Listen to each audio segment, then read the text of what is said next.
It was like 14 and a half hours I sat in my chair. Holy cow. Hello there, Cameron. Hey, good to see you again, Julia. Good to be back. Tammy's out getting final dates, rubbings in the cemetery, so I'm taking notes today for her. Awesome. Both feel like we just missed so much. Oh, Probably not. Probably didn't miss anything. you say that, but Well, it's good to have you. yeah, it's good to be back. Kind of feel like this is my little group here. That's right. My little group there. Hey, Aaron. Hey, how's it going? Good, good. We got warm weather here finally. How about you guys? It's, what is it today? Today's like 59 and sunny. Tomorrow will be 65. We got 77 on Sunday and then back down to the mid 50s on Monday. That's what ours sounds like too. They said we might hit 80. So I've got a team of teenagers going to be coming here and painting my building. I'm like, Yeah. hey, as long as it doesn't rain, we're good. Yeah, right? Awesome. And Brandy's probably sitting at 105. Just kidding. Very soon, but it is a monsoon here. Oh, is it? Yeah. Dude. Crazy, crazy. Hello, Analia. I still haven't figured out if it's, okay, so this is what I'm gonna do. I'm gonna say your name twice. You tell me if it's number 1 or number 2, okay? So Analia is number 1 or Analia is number 2. Do either of those sound right? Let me know, because I hate mispronouncing people's names. Maybe I should start saying number 1. Okay, now I have to remember which one I said. Analia. Analia. Analia. Woohoo. Awesome. Well, thank you. Analia, it's good to have you. Okay, so let's see. Any questions, anything that's pressing from last week, anything that you're unsure of or want to cover? What I wanted to cover today myself was to get into Dockers. We haven't really covered Dockers yet, so I wanted to do that. But before we get into that, if there is anything that you need to cover, nobody sent me any emails or anything, so that's good. It just must mean that the software is working great and you're just doing wonderful on it. I think that's probably what that means. You're reading my mind. Dockers is where I wanted to go. So Cool. that's perfect. Okay, so that's where we're gonna head. Let me share my screen. Once I find the button. Share screen. Here we go. Okay. Everybody see my screen now? Yep. Okay, so Dockers are these things over here on the right-hand side, usually on the right-hand side. The reason they're called Dockers is because they dock to the edge of the screen. You can push on this little 2 arrows here and it will go that way. I'm gonna see if I can switch to, I know that if I'm messing with Dockers, the video things are probably gonna cover it up in the recording. So I'm switching over to a single thumbnail for video. Hopefully that'll work, but I'm not sure. Maybe if I put it here, I don't know. I'm gonna put it there and hope that it's gonna stay there. So the way that Dockers work is each of them has a tab. The tab has the name on it. The ones that do not have icons, so like objects has an icon above it, text has an icon, connect content. All the ones with icons are CorelDRAW default Dockers. The ones without icons are MemorialDESIGNER ones. They don't let us put custom icons on Dockers yet, so that's why we don't have any. The thing that most often happens with people in Dockers is they'll accidentally close them. So if we click on fills, for instance, the tab's not really that big, and so this little X takes up a lot of that room. So if you click on that, all of a sudden your fills Docker is gone and you don't know where it went, right? For the MemorialDESIGNER ones, to get those back, you would click up here on MemorialDESIGNER, and then fills you can see is unchecked. So if I recheck it, then it's going to pop back. And because I just opened it up, it's also going to expand it for me. So the fills, panels and spacing, monument text, and Stone Spot Connect, those are all Memorial Designer specific Dockers. Okay.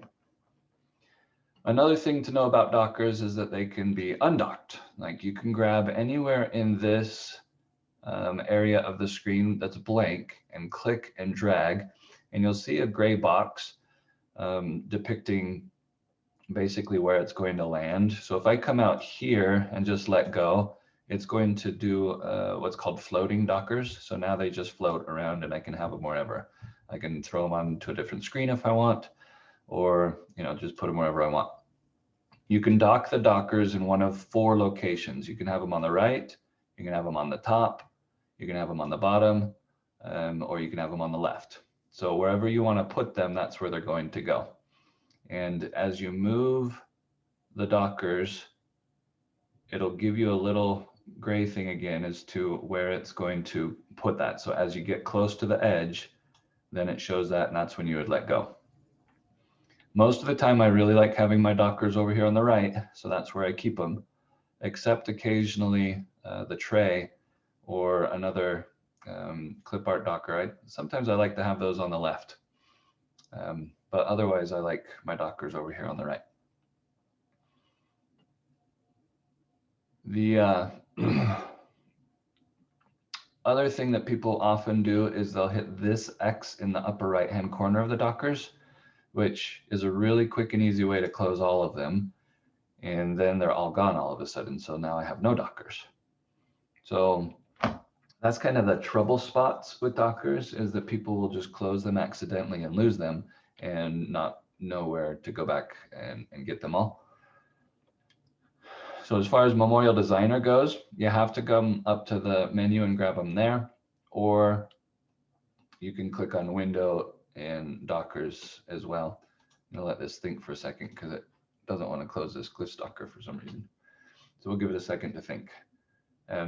Any questions on that so far, on what a Docker is or how it works?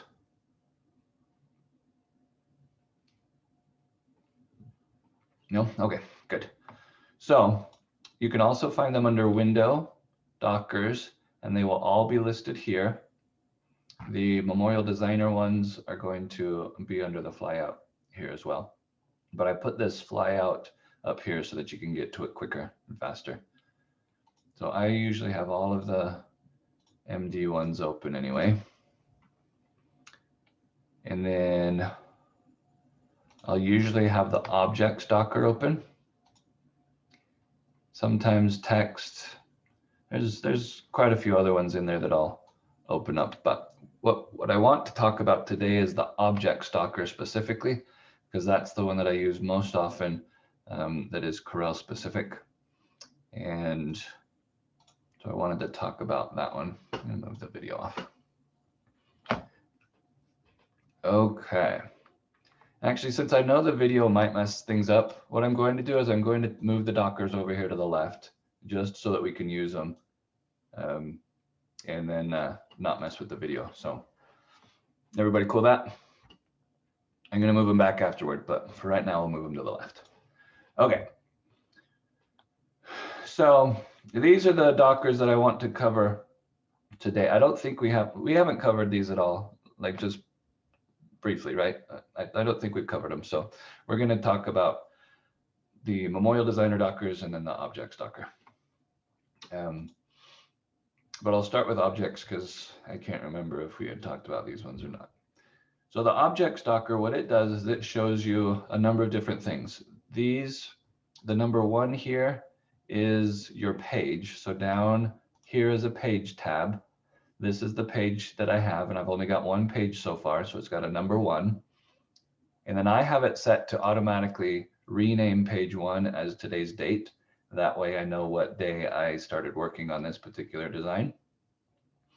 And I have nothing on here, so all it's got is 2 different things. It's got a guides layer, and then it's got a layer 1. The guides layer is meant for when you pull down guidelines, you can put these guidelines onto a specific layer so that you can hide them and that sort of stuff. Or I don't know I don't use guidelines enough to really know why I'd want them on a layer, but that's what they are for. I guess you could also make them not printable and not editable and that sort of stuff.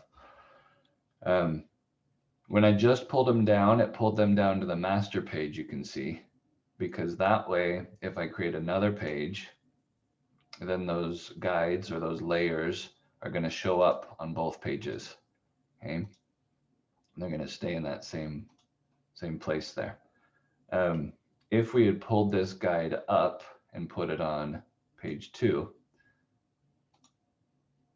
now if we go to page 1, it's no longer showing up because it's only on page 2.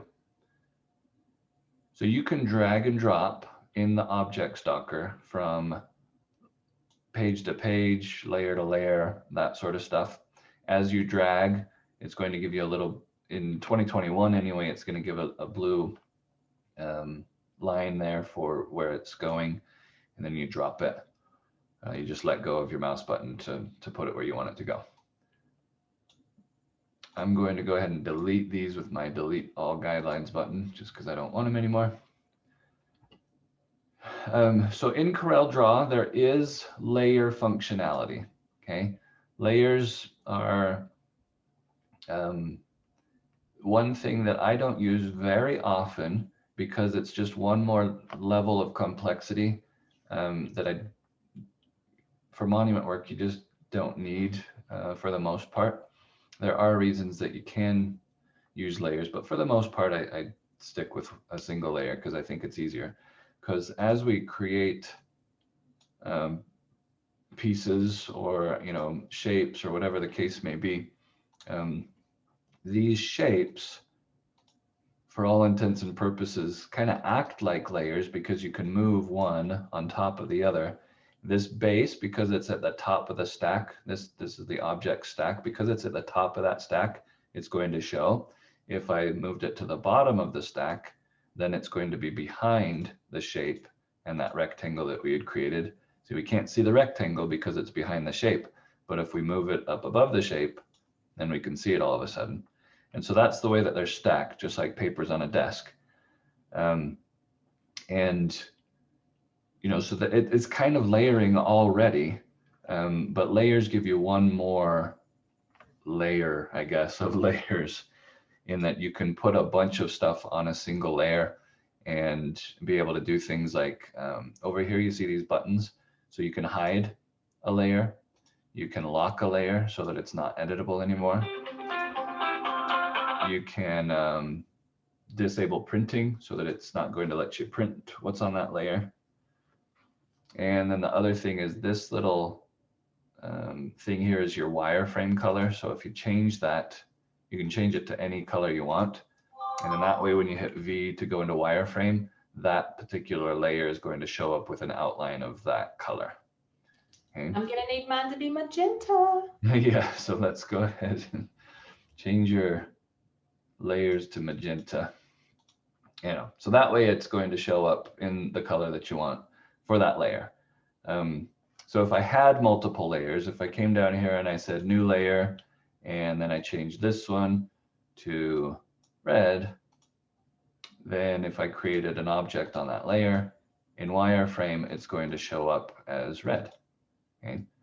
Again, it's something that I don't normally do because wireframe I'm going to go to specifically really just to see through things and outlines. And so I'm cool with black most of the time. If you like to work in wireframe though, and you really enjoy that, it might be beneficial for you to understand and know that you can change those colors there. Not really something that I ever do, but it is possible, just so that you know that the functionality exists. They in 2021 have tried to clean up the object docker by making these icons only show up when you're hovering over that particular piece. So again, there's a hide option and there is a lock option. The time that I use hide and lock most often is if I'm trying to work over the top of a design. For instance, if I go and find a picture,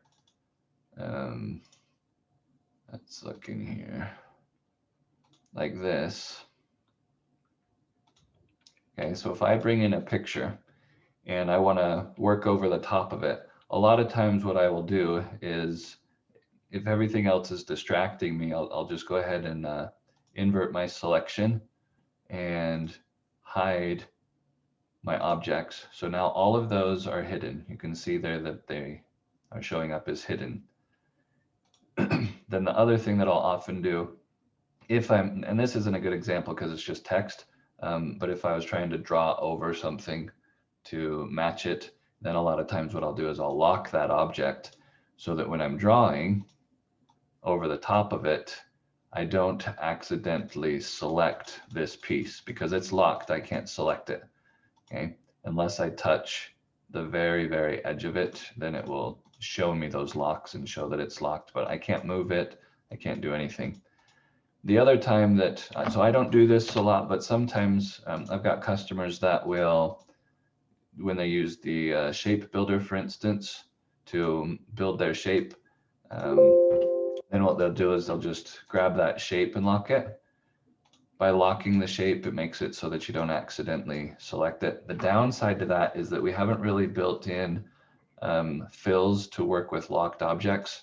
So if I go and try to fill something, it might break because I just haven't built in the functionality to work with filled objects. So in that case, it actually crashed CorelDRAW and now we're hosed, right? So I wouldn't suggest locking objects and then trying to fill them, but I will also say that we will try to get that to work better and put it into the code to either ignore locked objects or possibly unlock them, fill them, and then lock them again. I don't know. We'll see what we can do there, but there's your warning. Don't fill locked objects, okay? Everybody can agree to that? Don't fill locked objects.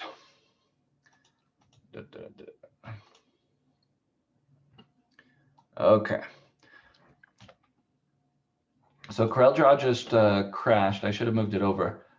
Because it crashed, it popped up and said, hey, there are auto backups. Would you like to open them? And I went ahead and said yes. And this is one thing that it opened, which is something that I was playing with just the other day. So I'm going to go on a quick tangent here. I have a customer in New Zealand that was editing text that was set to a curve. I guess in New Zealand, they do a lot of text that follows the path of the top of the stone. And so there's a bug where if you've got text and it is on a path, then you go to edit that text. You see how it disappears, like half of that text is cut off. So we've been talking about that bug that, you know, in his workflow, it doesn't really work very well because it's cutting off half of what he's trying to look at. Anyway, the other day he was showing me how he edits his kerning. And so he uses Control, Shift, and then the less than or greater than symbols to edit kerning, to make more space or less space in between characters. And I don't know that I ever knew that keyboard shortcut. So just to let you know, I've been doing this for, 20, 30 years. I don't even know how long it's been, but I still learn new stuff all the time. So it's pretty cool to learn new techniques and see new ways of doing things. But just in case you didn't know that could be done, Control, Shift, and then the less than or greater than symbols will let you subtract some space between your characters or add it. So that's my quick tangent. I'll close that now. All right, so back to Docker. Go ahead, Brandy. Cameron. Go ahead. Okay. So I have got my Docker floating now, but I don't know how to attach it back.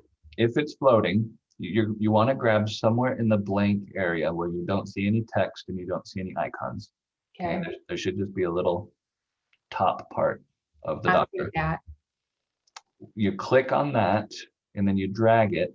And as you drag, if you get over to the right-hand side of the screen, you get all the way to the right-hand side of the screen. And as soon as you get there, a gray thing will pop up showing that you're at the edge. And as soon as you're at that edge and that gray part is where it needs to be, that's when you let go. And then it should place it there. It's If not. If it's put it in the right location, this scroll bar here will move and it will get placed on the opposite side of the Docker. If it's not docking, then the scroll bar is over here on the right-hand side. As you move, do you see the gray part pop up?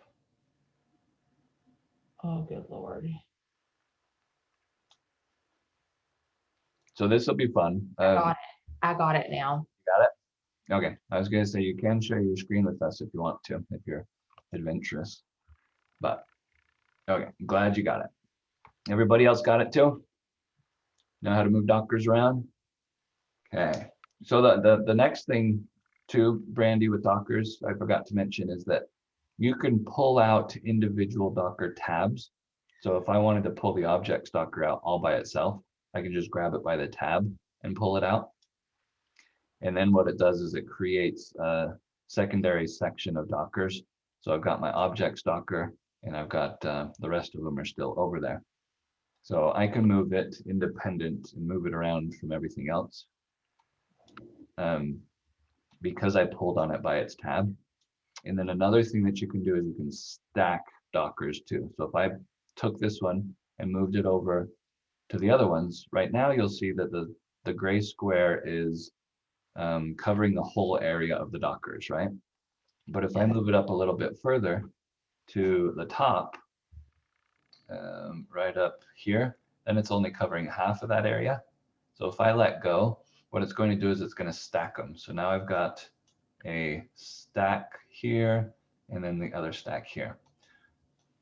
Sometimes, and my distributor Rob in the UK, he actually stacks his Dockers because he's got a text Docker that doesn't have a whole lot of information, similar to this one, the monument text.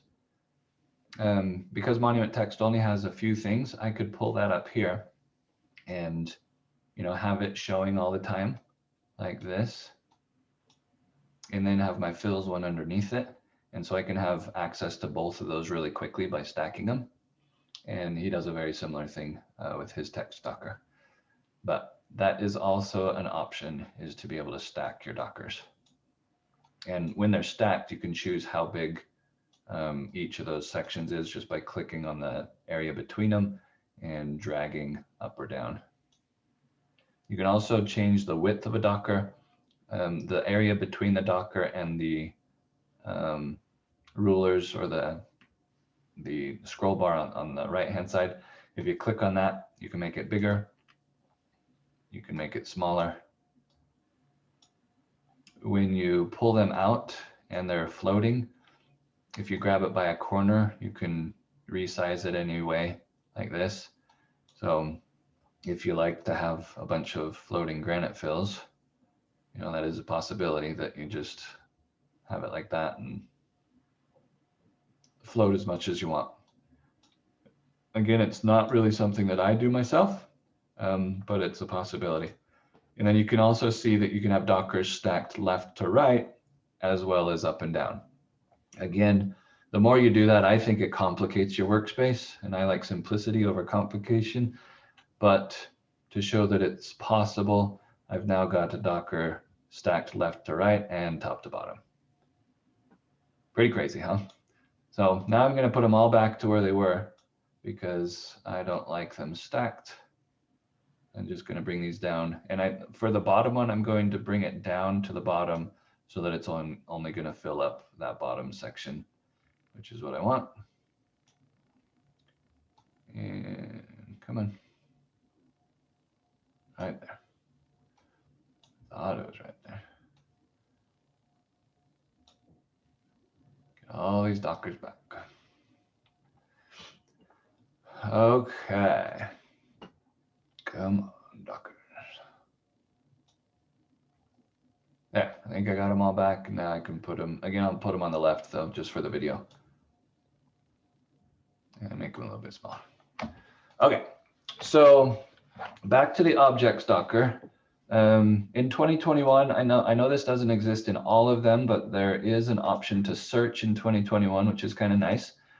Because if you have a bunch of different objects, okay, on your page, if you have a whole bunch of stuff, I mean, right now I've only got 2 things, but let's say I copy and paste this a number of times.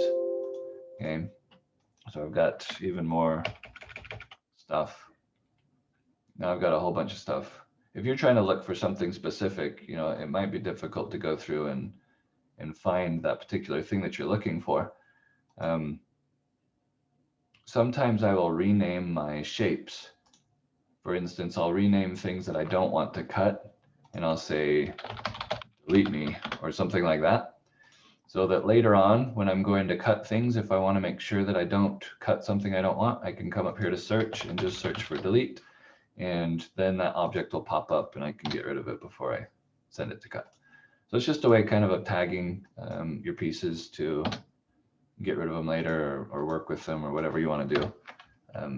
But there is a search option there, and there are options for viewing pages, layers, and objects all together, or just viewing layers and objects, not showing the pages. So if you want to simplify it, this is only going to show what's on the page that you're on, and then there's a drop down of the different pages that exist. So that's a little bit more simple if you like this layout, as opposed to this one, which lets you see the master page and every other page there as well. There are options for editing across your layers and all of these other options. For the most part, I do not change these. They actually added in the later versions of CorelDRAW this option to keep desktop objects on the layer. In past versions, I want to say 2017 and before, that wouldn't happen. And so if you had a master page, which is basically everything that's outside of this page border, if you had stuff that was outside your page border and you switched pages, all of a sudden that would get thrown from your page down to the master page, which isn't happening now because I have this to keep it on that layer. But in the past, what would happen is as I switched pages, then it would move it to the master layer or the master page desktop. So anyway, that's kind of new. If you're in an older version, that's going to be different. And I don't really use much of this as far as moving and copying and that sort of stuff, but that does exist. And this right here tells you what layer you're on, like that. One thing that I use Object Manager for most often is to just look at complicated designs. So if I have, let's see what we got here.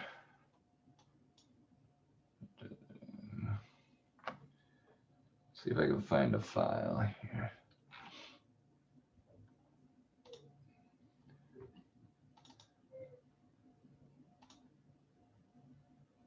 Let's do this. Okay, so if I open up a file like this, a lot of times, you know, I'll just, when I've got things that are stacked like this, here is stacked on top of this, okay? And you can dig, you can get to pieces that are underneath. So if I hold Alt and click, it's going to dig to the next object down. Or if I, wanted to, if I had this chosen up here, but I knew that this was the piece I wanted to get to, instead of digging, I can just find it in the Object Manager and click on it instead, because that's the piece that I really want to select. So it is helpful when you've got things stacked on top of each other to be able to select what you want and to see what you have selected. Down here, you can resize your thumbnails of what it's showing so that you can see. It's giving you a little preview of what it is. And then these buttons are for creating your layers, master layers. The master layer stuff, I really only use this if I'm making a brochure or a book, because then I can control what's on, odd pages and even pages and that sort of stuff. And then there's also now the effects show up under your object layer, because these are non-destructive effects where they're just being applied to that particular object. So they now show up here as well. So if I were to grab that object and just apply an effect to it, it's going to show up to the right of that it's got an effect applied. All right. The only other thing with the object manager that I pay attention to are these little carrots that expand, because what that is showing a group. So if we've got this, for instance,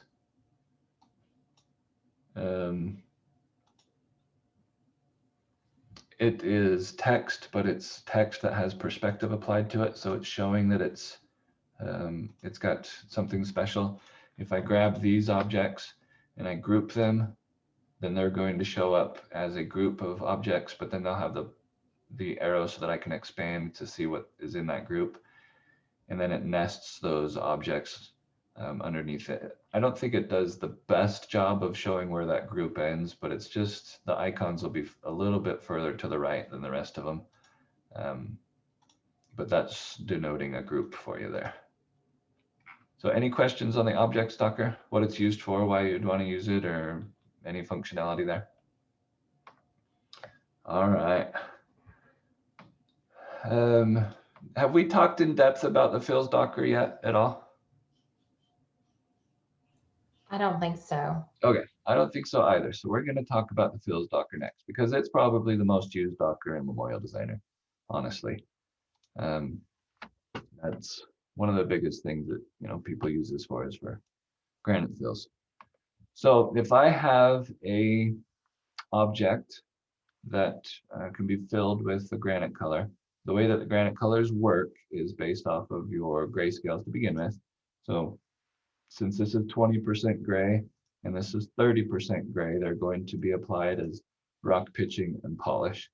And that's only going to happen when I click on one of these granite colors, okay? The top section, the favorites, if you don't want to see favorites, you can always click on this and it will just collapse and not show you that, but I would suggest showing favorites for sure. The other section is this one down here, which is all of the installed granite fills. And again, you can collapse that if you want. So then all you're seeing is your favorites. In order to favorite something, if you go to the section down here and find one that you like, if you hover over it, as you hover over it, it's going to give you the color that particular granite is. So as you hover over it, you right click and say favorite, and it will show up then at the top. So if I'm just going to do a couple in here and just grab some different colors. A lot of times when I'm doing my colors, oops, see that one's already in my favorites, it's already there. So I'll get the colors that I sell most often, okay, or a variety of different colors. Let's go up to the blues maybe. Here we go. There we go. Okay, so I've favorited a few of these on a blue pearl as well. And now they're going to show up here. If I want to, I can make those bigger or smaller. So I can get, more or less of them on there.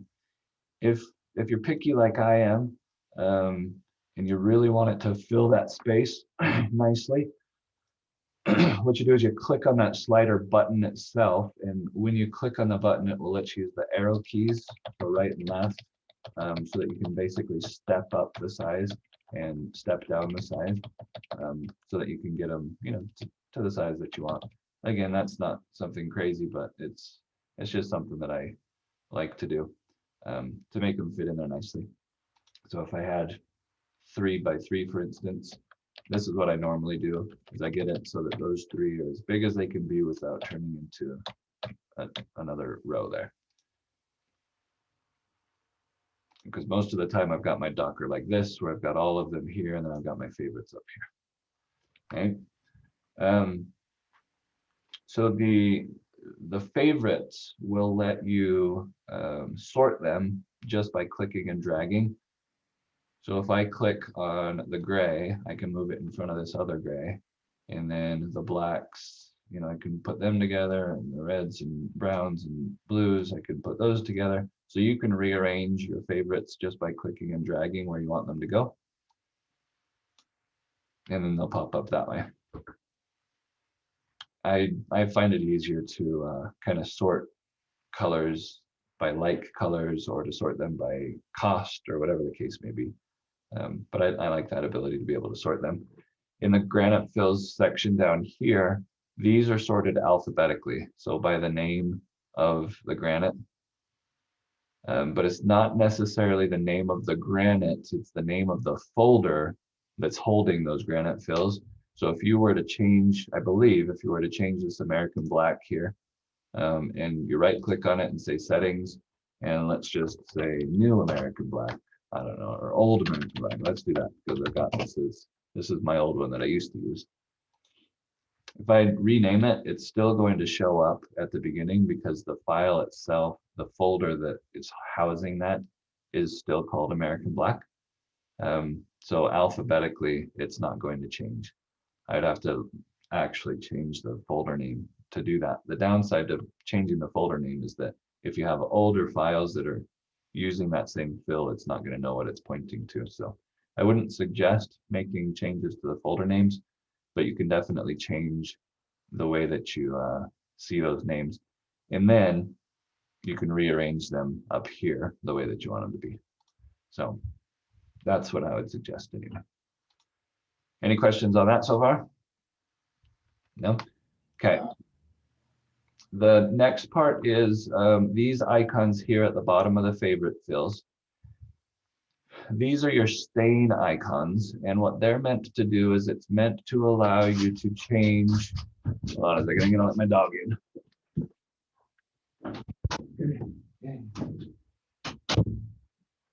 Okay, so they are meant to let you change your granite colors, or not granite colors, but your lithochrome or your paint or whatever you want to call it, quickly and easily. So the way that this works is anything that is black, 100% black, so we can look down here and see the black is 100%. There's nothing as far as the other colors, so this is just pure black. If it's pure black in the wireframe, in the grayscale mode, then it's going to change to this stain color when we apply the stains or apply the granite fills. So if I wanted to have not black, if I wanted to have gray as my stain color, I would change, I'd right click on the fill, and then you left click, and then you can click away to get that to go away. So now my gray is my default color. I can either click on it to apply it right now, or I can just apply any fill and it would do the same thing. So now instead of black, it's showing up as that gray color, the gray stain color. If I want to go back to black, I would just right click and say black, and then refill, and now it's going to go back to black. These are all ones that we have put in here ourselves. It's not really editable. So if you find that there are colors that you don't have and you're really wanting, let us know. But we tried to go with the most common colors here as far as stain colors. So oftentimes when we would do, back in the day, doing like Dakota mahogany, we didn't like black on Dakota mahogany, so we would do a dark brown instead. And so when we filled in with the Dakota mahogany, we'd have a brown paint to match kind of the way that that looked. But anyway, so stain one is going to come from anything in your document that is black, completely black. If we go back to the grayscale here, you'll see that it's turned it back to that black color. The next one over, stain two, is going to come from when you create something that is white. So if I change this to white, okay, then stain 1 gets applied. So white is actually, this white here is not quite 100% white. It's off just a little to match the color from lithochrome. But there are other options here as well. And the reason that I've got 2 of them is because most often I will have different colors for whether or not it's cut deep and, you know, V-sunk, or whether it's shallow cut and just in the polish. So I've got the 2 options there because I normally have those as 2 separate colors when I'm doing production. So now if we've got an epitaph here,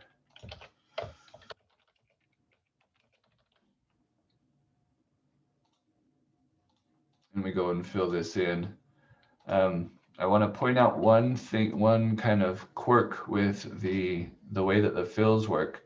You'll notice that this one turned back to brown, okay? Even though we had made it white, it turned back to brown. And the reason for that is because we have already applied fills to this design, it remembers that it had fills in it. And so it remembers that it used to be stain 1 and not stain 2. So to tell it to forget that it was stain 1, what you have to do is you need to grab it and click on this next icon here, forget fills. And that's going to tell it to forget that it was ever called anything called stain 1. So now that when I refill it, it's not going to be that stain 1 anymore, it will be stain 2. So that's what this button does, forget fills, is it forgets that that ever had a fill in it. So that you're not accidentally filling it the old way. The next thing over is if we do fill this in and you know, you're like, well, what color was that? Or maybe you open it up later on and you don't remember what color the granite was. You can click on any piece and click on this question mark, what color, and it will tell you what granite fill it's been filled with. So in this case, Blue Pearl HD Polish. If we click on this one, it will say Blue Pearl HD Frost. And if we had another shape in here that was filled in with rock pitching, for instance, and then when we click on it, and it will say Blue Pearl HD Pitched. So that's to help you know what colors you have filled objects with. This button just goes back to grayscales in case you want to work in grayscale. I find working in grayscale faster, so I work in grayscale most often as opposed to color. And I also, I just think it's faster to work in grayscales and then add colors later. But if you ever wanted to bring back or restore the colors to see what you have filled things in with, you can click Restore Fills also, and it will bring them back, as opposed to having to go and refill it with a different color. Hey, Cameron, Yep, I've got a dip. I got a doctor's appointment. no problem. Thanks, Brandy. Good to have you. Thank you. Bye, guys. The last one here is settings, and settings will let you choose what you want to fill automatically and that sort of stuff. These are the settings that I prefer, is that I don't want it to ask if I don't have anything selected. I want it to automatically fill everything. I want it to go ahead and remove my granite fills when I save it to save it on disk space. But I don't want it to ask me to do that. It's just going to automatically do it.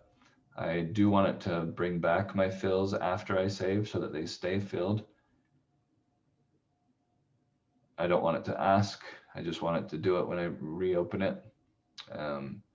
The prompt to warn if fills are forgotten, I do like to have that one just because if you don't have it checked, it's not going to tell you anything. So you don't know whether or not it really applied that. So I do like to have that one checked. And then break, drop shadow groups apart. You can run into issues with fills if you maintain your drop shadows attached to the rest. It can slow things down quite a bit. So that's why we have that option to break them apart as well. So the only last button on here that we haven't talked about is this one, the Save Granite Fill option. And what that does when you click on it is it pulls up a template with the different things that you would need to fill in. So if you go out and take a picture of a stone in a color that you have, and take a picture of all the different things that you want to create your fill with, you just drag and drop them into these different sections, and then you can click the Save Granite Fill button again, which then prompts you for a name. You would give it the name and click OK, and it would automatically then populate with a brand new granite fill. So that's a quick and easy way of explaining that. It's actually not that easy to create a granite fill that will tile seamlessly.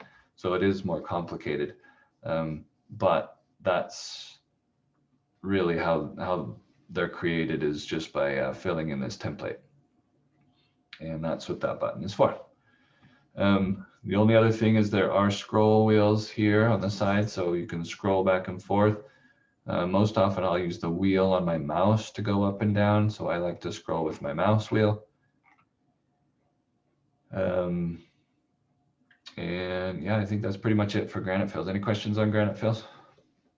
Yeah, I was wondering there, when you're creating a custom color, like I've tried in the past, like say I had a color here that you didn't have, I don't remember what it was, but like I took the Georgia gray and tried to color it, to match it, by overlapping the color for the rock pitching portion of it. Okay. Aside from taking a picture and trying to make it seamless, like, is there any way to have like a colorless version of like the rock pitching that we could color ourselves to use? When I do it, I kind of do the same thing. I go off my gray and use that as my base, and then I'll add on top of it. So if I had a gray like this, and so these X's are here, we put them in there so that that they are power clips. We really don't want those to show up in the fill itself. So before you create the fill, you would want to basically tell these, where are they here? Power clip. Frame type, remove frame.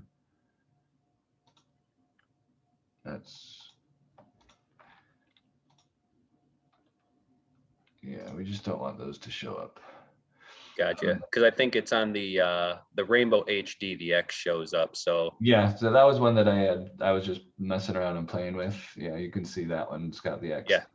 Yep.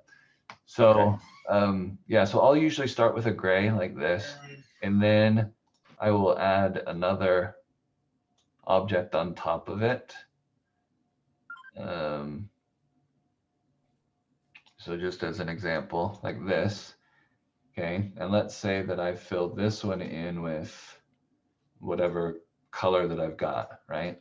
And I'll take this one and I'll make it transparent, partially transparent. And there are different ways of doing transparency. So you can do multiply or add, or there's different things here that you can do as far as those are concerned. Right. But I'll normally mess with it a little bit like this and get it to overlay. And then in order for it to create, what it has to do on the back end to create that fill, if we look at the objects docker. So in the objects docker, it's got them named, okay? So MD polish is going to turn into the polished fill. So this rectangle that we have is just called rectangle. So it's not going to assign that to the pitching correctly, because in order for that to work, it needs to be an object called MD pitching underscore H. So what I'd have to do is I'd have to grab this one and grab the piece underneath it. So if I grab them like this, it'll grab both of them, right? And then I would basically turn them into a single object.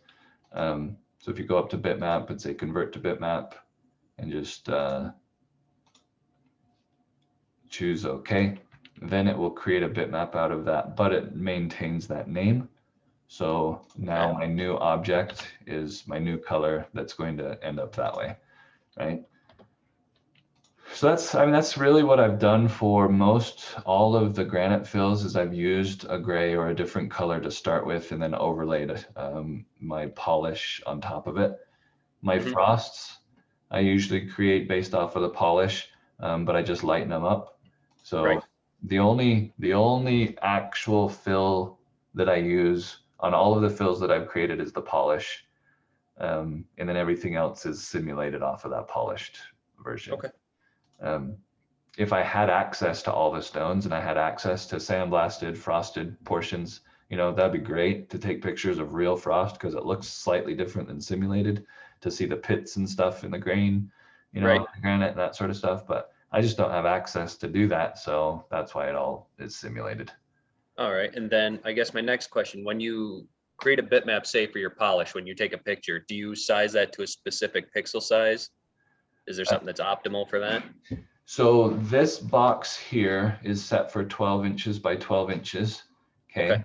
And that's what the majority of my fills are tiling at. My older ones, they used to be 8 inches. These ones are 12. The reason that I do 12 is because when it tiles on your stone, we've got a 3-foot stone here. And so it's Mhm. going once, twice, 3 times across that. Which isn't too bad. I mean, you can kind of see some repetition in the design, but not a ton, right? You see a little bit there. This same spot is right here, and right here. But most people aren't going to recognize that. So I find 12 inches to be pretty good as far as filling in a design, but not making your file sizes too large. Okay. But if I had, let's say like a Paradiso or Rainbow, for instance, that I can do a much bigger swatch, what I would do is instead of 12 inches, I would make this 24 inches or however big I could get my swatch. I would make it that big so that I can get more variation in that fill, right? Okay. And as long as you resize this in the template to whatever size you want it to be, when it Mhm. creates the fill, it's going to create it with a tile that size, Okay. if that makes sense. Yeah. Yeah, totally. So back in the fills dialog, if I right click on any one of these, it's telling me under settings what size it's using to tile. Right. So if I were to look at my rainbow one, see, it's got a 48-inch tile size because I went out to a mausoleum and stood on top of it and took a picture and then, just cropped it down to 48 inches of usable stuff. Gotcha. And that's how I did that one there. Okay. And then I have one last one. Have you ever done anything with the colors for vases? Because I know those are slightly bit different. Like metal vases or what kind of vases? Yeah, like we've got the gems, the tiaras. I have not, but I think it's a good thing to do. I mean, it's something that I would definitely want to do in the future.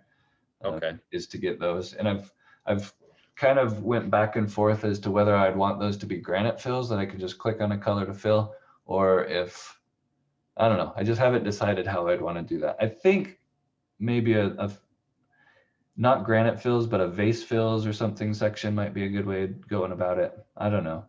Okay. Yeah, I was gonna say I tried taking pictures of them and that doesn't work well, but inside we've got a little key ring that's got little samples of it. Okay. So it doesn't create a real large sample to make something from, but Yeah.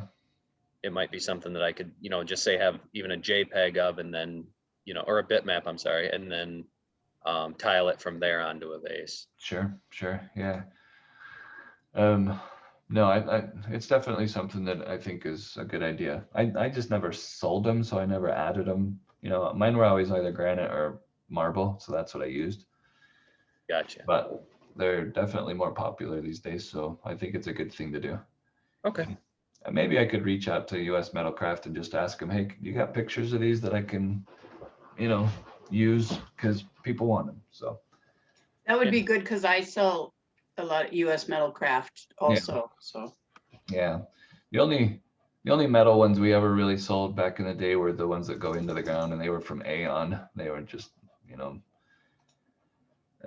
anyway, but we only had 2 colors. I think it was either brown or gray. So we just had photos that we would use, but no, good question. I think it's definitely something to build in and work toward for sure. Cool. I just, again, I couldn't decide if it's better to treat them like granite fills, that you would have a grayscale version of a vase and then you would fill them in with the color, or if we would have a Docker, you know, of vases in those colors, and then you can just drag and drop those. Gotcha. There's, you know, pros and cons to how you'd want to do it, but Mm-hmm. I don't know. I think maybe just having them in a Docker and being able to drag and drop them might be a little nicer,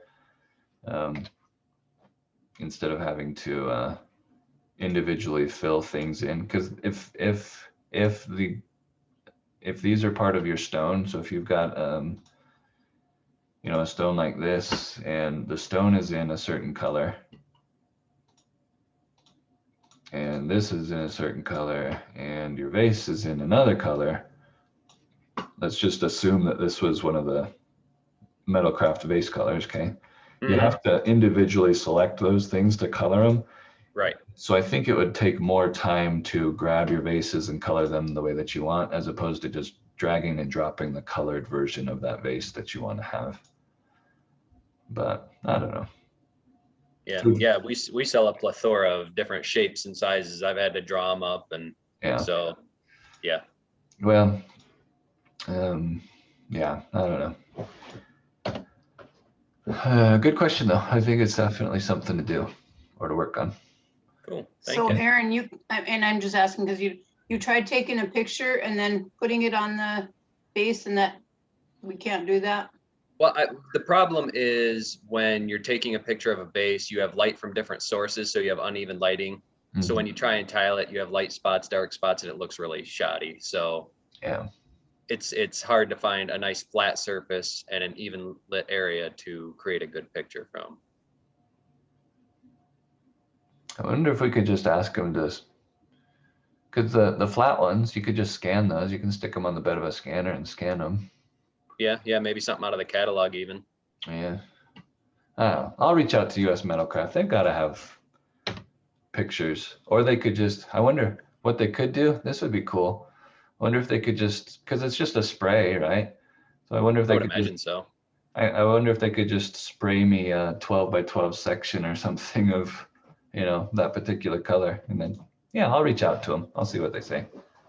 But, okay, now that I've got my thing all messed up, I don't want to really save this, but if I were to then click on this button again and say Cameron's test, click OK, it's going to create a granite fill, or it should.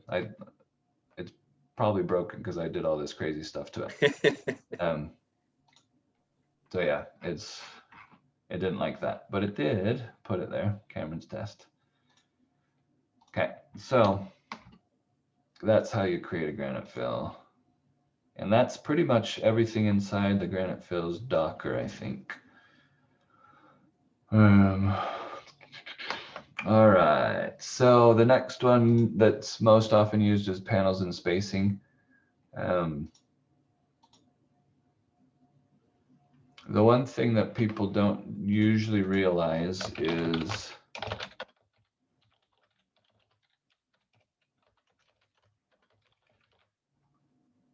that if I have text, okay, the panels will build around text. If I have text selected, I can just hit apply and it's going to build around that text. So that's one thing with the panels, is that it will build around text. The other thing with panels is if it's just a shape, so if I just have any sort of shape, I can build a panel around that shape as well, okay? Or if I don't have a panel at all, if all I want to mess with is spacing, and then that's what this bottom section is for, is to give it spacing. So I can choose inch and say apply, and it's going to give me an inch of space between each of those characters, or lines of text, I mean.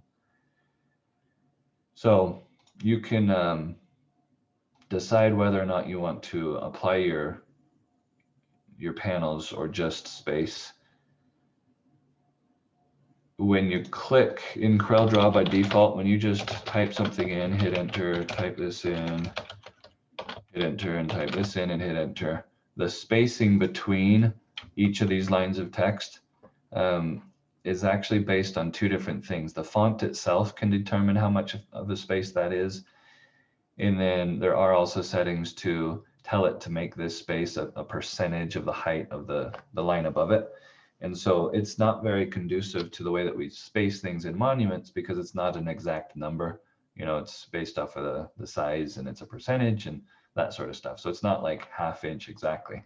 So that's why this exists, is so that you can give it an exact amount that you want to space it, and then it will do it for you. When you're using panels, then this spacing between is based off of this number here, the text spacing. So if I wanted 1/2 inch spacing, I'd do it there. Okay.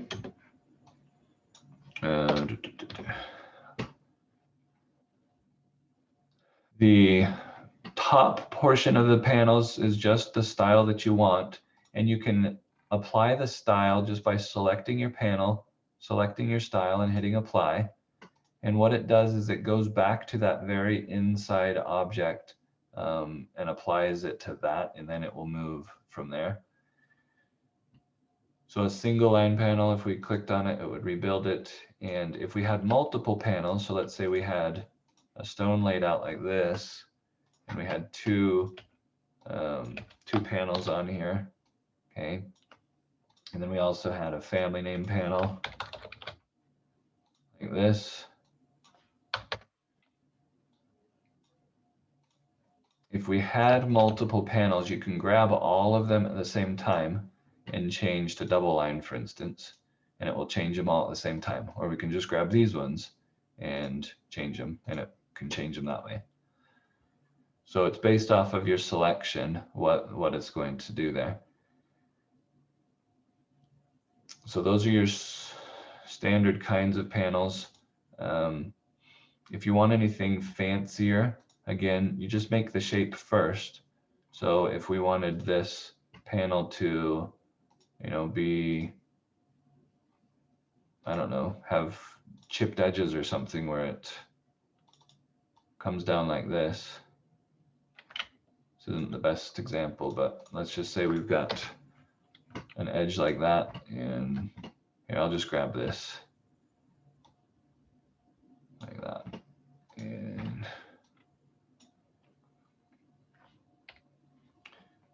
so I'm going to mirror that there. If I click on this and trim it back, click on this one and trim it back. So now I've got this new fancy chipped edge panel that I created, right? Then I can grab that and apply that line style to it, and it would build from there.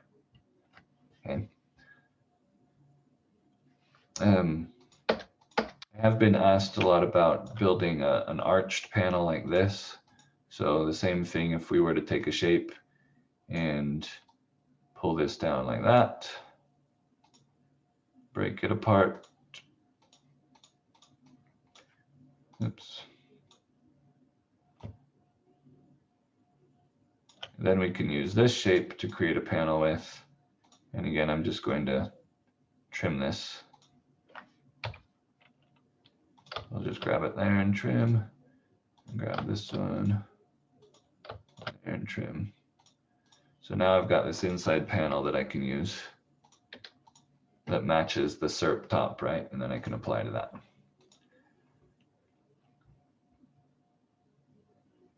All right.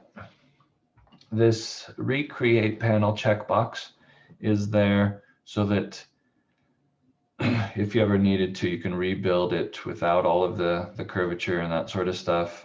So if I click the recreate panel button and hit apply, it's going to rebuild it just as a rectangle as opposed to the shape that it was before. So most of the time I uncheck that because I want to be able to follow the contour, but sometimes I'll check that so that it fixes anything that, you know, happened to it before. the 2 inside buttons. So this is new. This is in the latest code. And what that does is instead of building outward, if we choose to inside, and I don't know what is going to happen on this because it already exists to the outside, but I'm going to see if we click apply. Doesn't look like it does much of anything because it had already been created. So what we'll do is we'll take this and we'll just go back to a frost line. Okay, and now we'll switch to double line inside, and then when we apply it, it's going to build inward instead of outward. So that way you can, if you wanted to make sure that this was a certain distance, you can build, to there, and then you can build inward. Scalloped corners, very simple. It's just going to scallop the corners of our panel there. And you set on the scalloped corners, you set down here your radius for how much you want it to scallop. The filled panel checkbox is it's going to fill it with the grayscale so that it can be filled in with granite fills. But if you don't want it to be filled, then you just uncheck that box. So you can see here I've scalloped a scalloped version, and so that's why it's kind of messed things up, right? And so that's why the recreate panel box exists, is because then it will not scalloped pieces. It'll just start over and then rebuild those scallops. So if we don't want that to be filled, we just uncheck it, and it will, when it creates it from scratch, it shouldn't fill that in anymore. So let's do that. We'll just grab this and hit apply, and then it's just going to build without any fills. I do that usually when I'm doing like death dates and I want to build a panel, but I don't care about filling them in. When it comes to the double line panels, your bar line, the area between your 2 V lines, that's this bar line. Your hard line number is your V line, how thick you want that to be. And then your frost line is for this one, for single line with frost. So if we were to switch that to single line with frost, let's go back to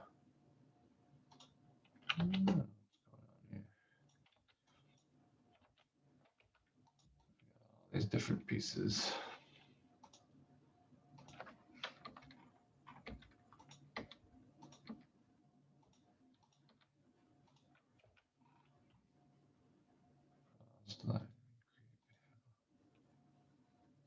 Build those columns. Okay. So if we were to do the single line with frost, then this here is your frost line. So that determines how big that is.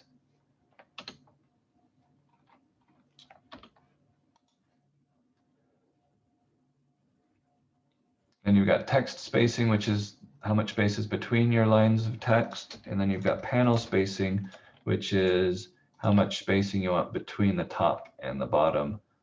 If I wanted more spacing top and bottom, I would just hit 1, for instance, and that's going to give me more spacing here than it is here. End spacing automatically is going to do spacing based off of the height of the tallest letter. So if this was 1.25 inches and I went to space this, then it's going to give me 1.25 inch spacing on either end. If you want to set it to something specific, then you can do your end spacing like 2 inches and hit apply, and it will give you 2 inches then on either side. Or if you do a fixed width, you can tell it, I want this to be a 13-inch wide panel, and it would, when you go and build it, it will build it at a 13-inch wide panel. So if this very inside one is going to be 13 inches, then it will build from there. If I wanted to make sure it was total 13 inches, then I would do the 2 inside checkbox and hit apply. That way it builds this very outside rectangle as 13 and then starts building inward.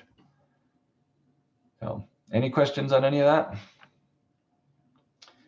Okay, well, I think that pretty much gets us to time for today. We've covered panels and spacing, fills, and the object docker. So I think next time we can talk about some more of these Dockers as well.